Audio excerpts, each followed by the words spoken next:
If you're an agency owner and you're constantly bogged down by working in the business and you want to work more on the business, you need to fire yourself. I'm just gonna walk through exactly what I did and how you can do the same to actually become a business owner at your agency. If you want to build something great, it's going to require the steps that I'm about to lay out here. So let's get into it. The concept of that is we need to look at our role as a circle. We only have so many hours in the day. And if we're doing every single thing in the business, we're never going to be able to grow because we're going to simply run out of hours. So how we need to do it, we need to look at our circle of time and figure out, okay, what can I piece off of my circle for this example? And it's going to be a long game, but I'm gonna start from the beginning of how you can actually apply this into your business and not just have it be a theory. First thing that we need to do is we need to create a productized offer. So this is where it all starts with. This is what everybody seems to neglect. What we need to think about with our offer is it needs to be one niche and it needs to be one mechanism. When we think about our offer, how we really want to think about it is a couple of ways. So the first thing that we want to think about, of course, in the offer is the avatar. Who are we targeting when we're doing any sort of marketing, when we're actually figuring out a problem to solve, et cetera, et cetera. If we're not really clear on that, then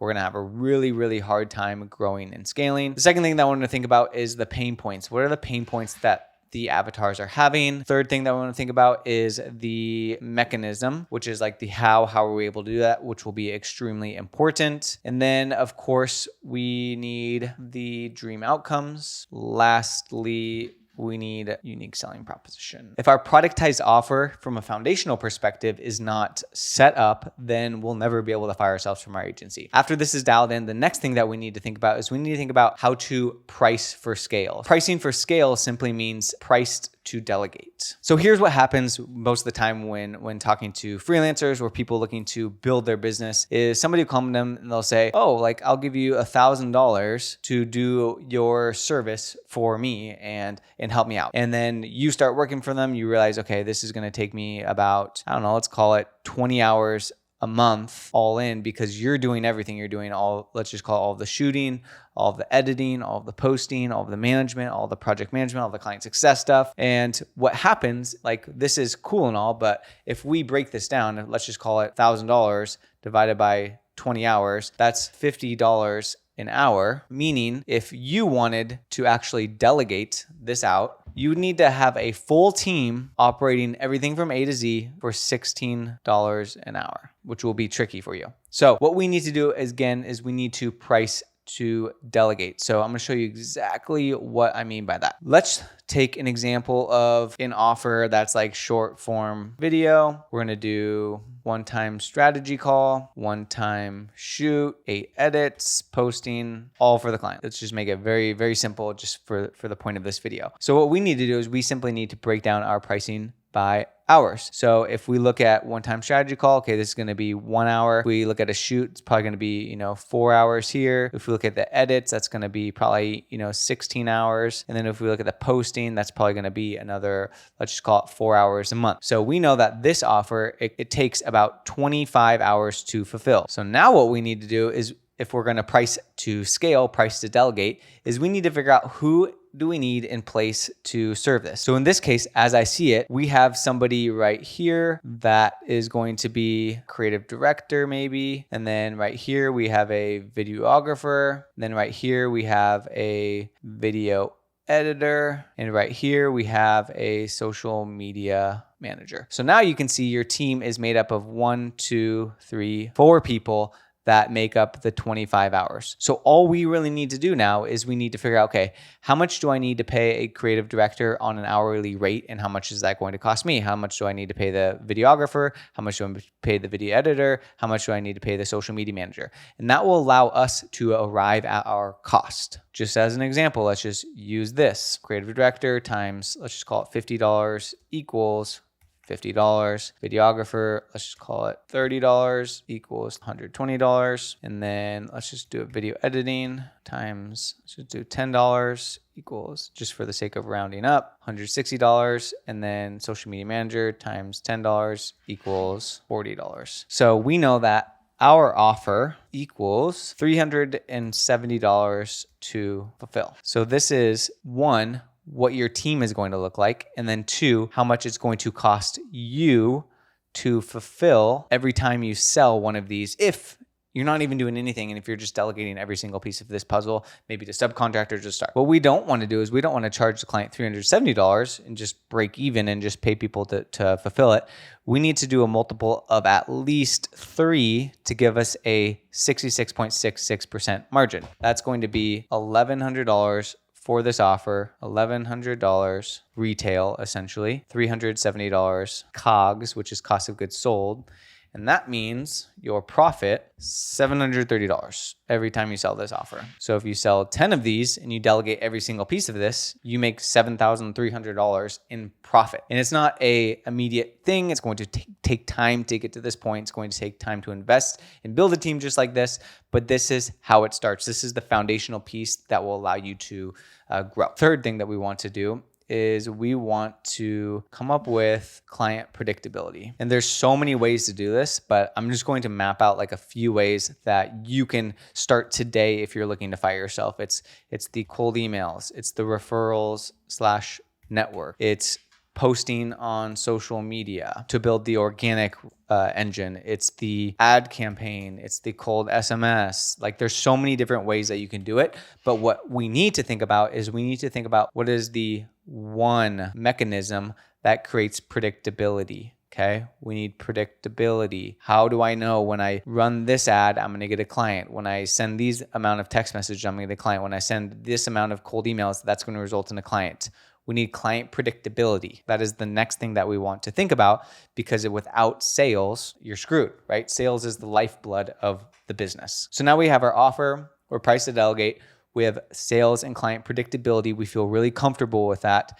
Now it becomes a game of hiring and outsourcing. So many people come to us and they're like, "Oh, I'm so overwhelmed. I don't know what to do. I'm stuck. I'm confused on how I need to hire people. I don't know who to hire, et cetera, et cetera." But that's why from the beginning, from the jump, that's why we went over our dream team. We know that we need a creative director, a videographer, a video editor, a social media manager, and that is our dream team. Or what we do is we create what's called a talent acquisition funnel. So the talent acquisition funnel essentially is a funnel for each piece of talent, essentially. So what we want to do is essentially create a pipeline of candidates, because again, so many people reactively hire and that ends up getting them to a bad place, or they hire because they are overworked and they need somebody like tomorrow and they end up hiring the wrong person and it ends up being a bad client experience and they cancel. So what we always want to do is we always want to have a funnel of talent that we can reach out to and have in our back pocket per the rule based off of our offer. What I would suggest is, one, getting super clear on a job description. And that includes roles, responsibilities, and smart expectations. 2 is going to be creating a intake form. And these are going to be like a lot of DQ questions that you would ask in the first interview. So like for a videographer example, how many hours do you have to work? What is your vision? Like show your portfolio, all of that stuff. And then what we do is we do a job posting, and all we're doing is we're simply driving traffic to this form, to the intake form. Social media is another way that we can get our job postings out there. On our website, we always have a job posting out there because we want to drive traffic to the intake form. And then this will be like a Google sheet where we have a huge list of people that we can reach out to. Always start building out your talent acquisition funnel. Always have this running in the background. Yes, you're always hiring and you know exactly how much you could pay based off of your offer. You know exactly who you need to hire based off of your offer. Now that we have our productized offer, we're priced delegate, sales and client predictability, hiring outsourcing. Now, after we start to hire, what becomes the next challenge is simply systems and processes. The goal is to make yourself redundant. Business is simply just a big system, especially in the agency space. Like you are needing to build a system for everything that you're doing, because business is systems and people work the systems. Nothing more, nothing less than that. So what we need to think about is, okay, based off of our offer, okay, which we just built out, what is the system for every single piece of that offer? So what we need to do is we just need to create SOPs for every task. So the frustration that I hear consistently from people is, oh my gosh, this person isn't like meeting expectations. Oh my gosh, this person isn't like doing a good job. And then The question that I go to them is simply, what expectations have you set for them? How have you set them up for when? How have you trained them? How have you given them a process to follow? And most of the time, the answer is, I haven't done a good job at that. So what we need to do is we need to think about, okay, what is everything that I'm doing in my business as a freelancer currently looking to fire myself from that agency? And how do I get these into standard operating procedures? So these can simply be Loom videos. There's a website called Scribe How, which is super dialed, or it can just be like a written SOP. And what we need to think about is, okay, based off of our offer, based off of things that I've been offering my clients, perhaps if you're looking to kind of transition to what you're currently doing, you have an offer, what is everything that I'm doing and how do I productize it? How do I create a procedure out of it that I can then teach somebody to effectively follow, which once it's complete, then it is your way of doing everything. So for example, like video editing, like you should have standard operating procedure of where to get the footage, how to label the footage, how to download the footage, how to edit the footage, how to upload the footage. All of that stuff needs to be documented. It's boring work. It takes a lot of time, but will set you up for a win. Typically from like a productivity perspective, what I recommend somebody kind of in this transition is to just block off 1 day a week to do boring work. Do stuff like this that will kind of be like a one-time thing and knock it out. And then also as you're doing it, as you're doing your systems and processes throughout the week, just film a Loom video of you doing it. And then that will be the process. We have the productized offer. We're priced to delegate. We have the predictability when it comes to clients. We have hiring and outsourcing dialed in. We have systems and processes. The next thing that we want to think about is leadership. When I think of leadership, what we need to think about is we need to simply go back to, okay, who are we hiring as a team and who can I build up? Leadership is simply a game building someone into a position of leadership. It is not somebody that you're going to hire right off the bat. It is not someone that you are going to just hire and all of a sudden they're going to take over all the work for you. You should not hire somebody in leadership, especially early on, but you should be aware of it. Your job as a leader is essentially to find people to work for you that you can build into leaders. And it's going to start with communication and communicating that to people as you're hiring them so that they know they have something to strive for and you can build into them in order for them to completely remove that part of the business out of your mind share. So for example, like if we have a video editor, how do we build them into like a senior video editor? They're going to handle a lot of like the overhead tasks, meaning tasks that aren't billable to a client, which could be like training and onboarding and all of the stuff that you should not be doing. And all you need to really do that for is every single piece of the pie when it comes to offer. How do you build people up? How do you identify people that you're hiring that you can aspire to have them be leaders? Because you don't want just a bunch of task doers because you're going to be caught up in the, giving orders and instructing all the time. We want to identify somebody that we can build up to lead a team later down the road. This is going to allow you to retain better people and also work yourself out of the business and fire yourself from the agency. Literally, Mark, who worked for us, he started as a social media manager. And he went on to be head of social media. And then he went on to be COO. And then he is now CEO of the agency. And I specifically hired him because he was super bought into the vision. He liked the idea of owning something. He liked the idea of being built up. And he knew that it took, being in the dirt for a little bit until he could get into the clouds.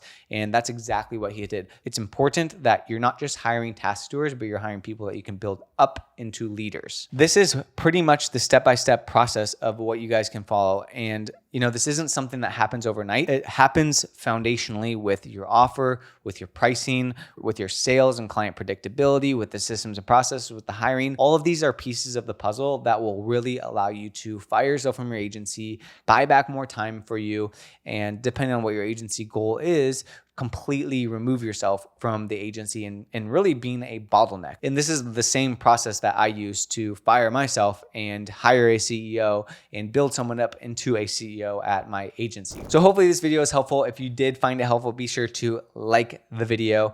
And if you haven't already and you are an agency owner, be sure to subscribe to the channel where I post a lot of videos just like this one. Hope you liked the Miro. I'm still kind of getting used to it, but feel like it could be a good way to communicate things like this. So would love your feedback also down in the comments below. Thanks again for watching, and we will see you on the next video.